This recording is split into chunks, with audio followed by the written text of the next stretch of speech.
Let me start by asking you something. When was the last time you actually finished a game?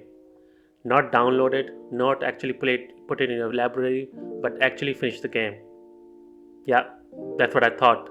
I'm a gamer also, but lately I feel like I spend more time thinking about the game than actually playing them. Every month and sometimes every week, there's something new.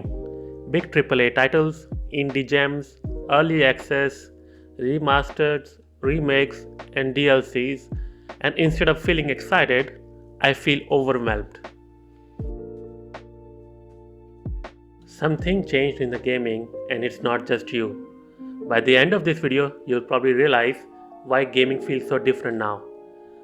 Even though you have so many options to choose from your own library, and there are so many options with in different platforms or consoles. Back in the early 2000s, things were different. You didn't have hundreds of games fighting for your attention. You had a handful of releases each month, maybe even fewer.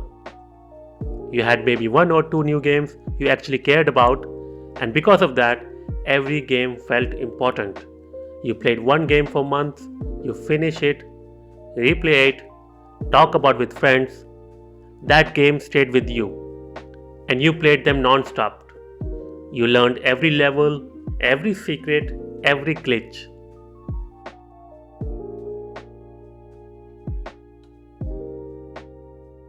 Now you open your library, you scroll down so many times, and somehow feel like there's nothing to play.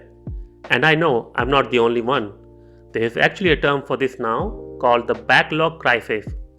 In 2024 alone, nearly 19,000 games were released on Steam. Don't get confused, that's not counting consoles, not counting mobile games. And gamers everywhere are saying the same thing. Too many games, too little time. People talk about owning hundreds of games they have never even touched. Some even feel guilty about it. We buy games on sale, tell ourselves I'll play this later, and never do.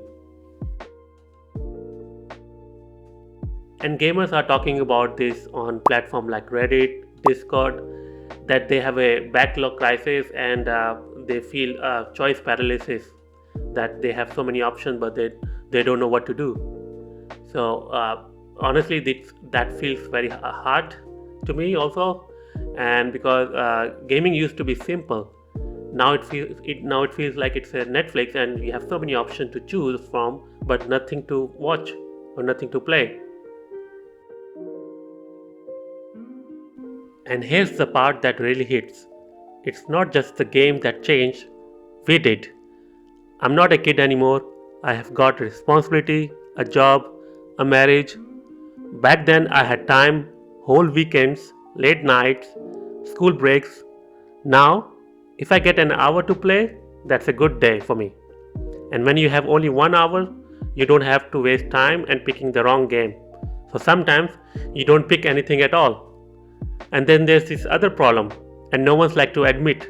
It feels like games are being pushed out faster than ever, almost like game studios are in rare race.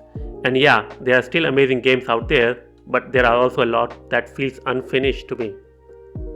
We have seen so many times now, and we have so many examples to show how game studios are launching their games incomplete, they're full of bugs, great graphics though, huge worlds but empty experiences, mediocre stories, repetitive gameplay, and games feel like it's broken. So that's how some players describe modern AAA gaming now. Some titles don't fail because they are bad, they fail because they are forgettable.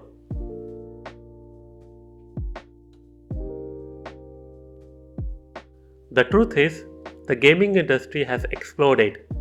Development tools are easier to access, indie studios are everywhere, digital stores make publishing simple, more developers, more tools, more games, which sound amazing though, but until you realize we went from having nothing to play to having too much to handle.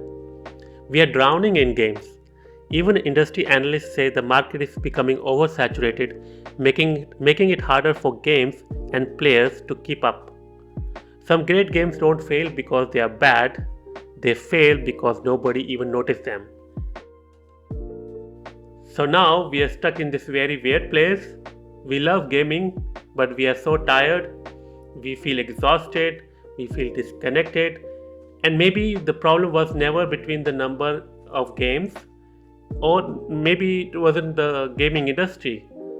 Uh, Maybe the real shift was that gaming used to be so simple and used to fit perfectly into our lives. And now we are trying the same thing. We're trying to force it into the small spaces that are left in within our lives. And we are chasing the same feeling we used to have as a kids, with a completely different life.